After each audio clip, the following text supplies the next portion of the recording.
পবিত্র ঈদুল আজহা উপলক্ষে সরকারের বিশেষ সহায়তা কর্মসূচির আওতায় সিরাজগঞ্জের চৌহালী উপজেলার ১ নং সদিয়া চাঁদপুর ইউনিয়ন পরিষদে ভিজিএফ চাল বিতরণে চরম অনিয়ম ও দুর্নীতির অভিযোগ উঠেছে। সরকারি বিধি অনুযায়ী তালিকাভুক্ত প্রতিটি ভিজিএফ কার্ডধারীকে ১০ কেজি করে চাল দেওয়ার নির্দেশনা রয়েছে।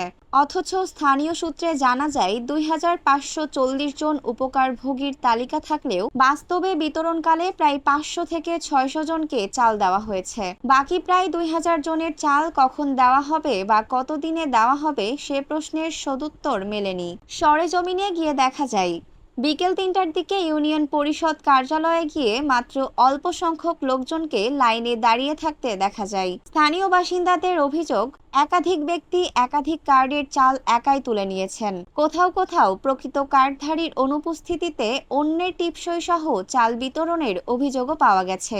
এমনকি এক বালককে দেখা যায় নিজের নামে নয়, অন্যের নামে ২টি কার্ডে টিপসই দিয়ে চাল উত্তোলন করতে।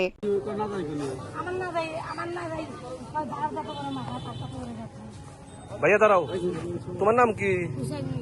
তুমি কোন জায়গায় টিপ দিলা? জালাল ব্যাপারীর ওখানে তুমি টিপ দিলে, আর আবু হাশেমের ওখানে টিপ দিলে। হ্যাঁ, তোমার নাম কি? হ্যাঁ, হুসাইন মির। আর তুমি কয়টা কার্ডে টিপ দিলে? 2টা কার্ডে টিপ দিলে হলো মোহাম্মদ জালাল ব্যাপারীর আর হলো আবু হাশেমের। এক বৃদ্ধা মহিলার ক্ষেত্রেও একই ঘটনা ঘটে। এক বৃদ্ধা জানান, কার্ড থাকার পরও আমি চাল পাইনি। ৩ ঘন্টা ধরে লাইনে দাঁড়িয়ে থেকেও আমি এখনো চাল পাইনি। অথচ চোখের সামনেই দেখা গেছে চাল ব্যাপারীদের হাতে তুলে দেওয়া হচ্ছে। কয় ঘন্টা খারাপ আছে? 3 ঘন্টা হয়েছে খারাপ হয়েছে। কাটাতে নিয়ে যাচ্ছে এই যে খালি ব্যাপারী করতে দিলে ব্যাপারী। হ্যাঁ, ব্যাপারী নেবে কেন? কয় কি জানি না 10 কে করে দিল। হ্যাঁ, আমরা 3 ঘন্টা ধরে খারাপ থাকি, আমরা খবরই থাকি। চাউল কি ব্যাপারীরা নিচ্ছে? অভিযোগ আছে, এই অনিয়মে ইউনিয়ন পরিষদের কিছু দায়িত্বপ্রাপ্ত কর্মকর্তা, সচিব এবং ইউপি সদস্যের গোপন সহায়তা রয়েছে।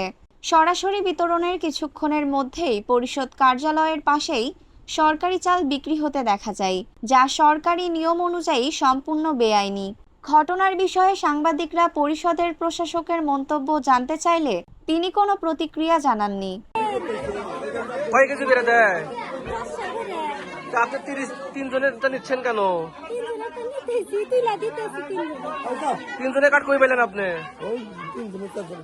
খালা, আপনার নাম কি? বুঝি নাই। আনজিরা। আপনি কোন জায়গায় টিপ দিলেন? মোসাম্মদ আজিদা খাতুন আপনি টিপ দিলেন। আজিদা খাতুনে আপনি টিপ দিলেন। আজিদা খাতুন। আর আপনার নাম বলতেছেন? আনজিরা। আপনি কি? আপনি এখানে কোন দায়িত্বে? এমনি পয়সা আছে। আপনি তো টিপস তো আপনি দায়িত্ব নিচ্ছেন। যারা এখানে মাল নেয় তাদের এখানে টিপ দিবে। আচ্ছা, ঠিক আছে। শুরু হয়েছে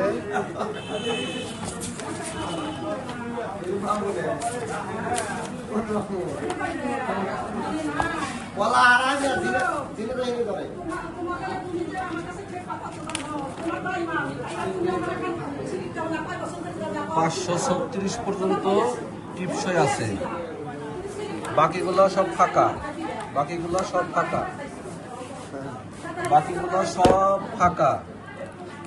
কোনো টিপসই নাই, কোনো রকমই নাই। 2540 জনের লিস্ট, সব ফাঁকা, কিন্তু চাউল দেওয়া শেষ।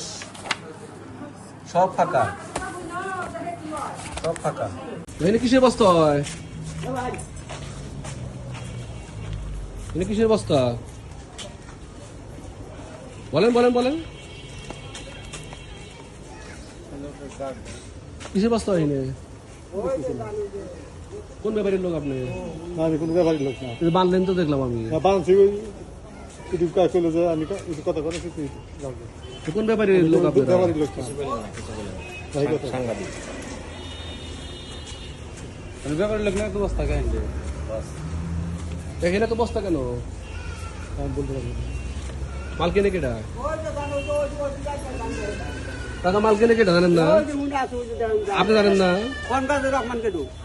রহমান ব্যাপারী এটা কয়জনের কার্ড এগুলো ভাই হ্যাঁ 4 জনের এই 4 জনের কার্ড আপনি নিয়ে আসছেন একা আপনি একা নিয়ে আসছেন আপনার এক ফ্যামিলিতে 4 জন আপনার এক ফ্যামিলিতে 4 জন আলাদা আলাদা আবার পালাই মাইবা দিবেন আবার তার এই নীরবতা নিয়েও প্রশ্ন তুলেছেন এলাকাবাসী। স্থানীয় সচেতন নাগরিকদের মতে সরকারি সহায়তা প্রকল্পের চাল যদি দরিদ্র মানুষের পেট ভরানোর বদলে অসাধু চক্রের লাভের উৎস হয়ে ওঠে তবে এই কর্মসূচির উদ্দেশ্যই ব্যর্থ হয়ে যাবে। তারা অবিলম্বে একটি নিরপেক্ষ তদন্ত কমিটি গঠনের দাবি জানিয়েছেন এবং দুর্নীতিতে জড়িতদের চিহ্নিত করে কঠোর শাস্তির আওতায় আনার আহ্বান জানিয়েছেন। পাশাপাশি যেসব প্রকৃত কার্ডধারী চাল থেকে বঞ্চিত হয়েছেন তাদের মাঝে পুনরায় চাল বিতরণের দাবি জোরালোভাবে উঠেছে। সাত্তার আব্বাসী, সিরাজগঞ্জ প্রতিনিধি। ঐশী সৃষ্টি, news desk, Bangladesh news today.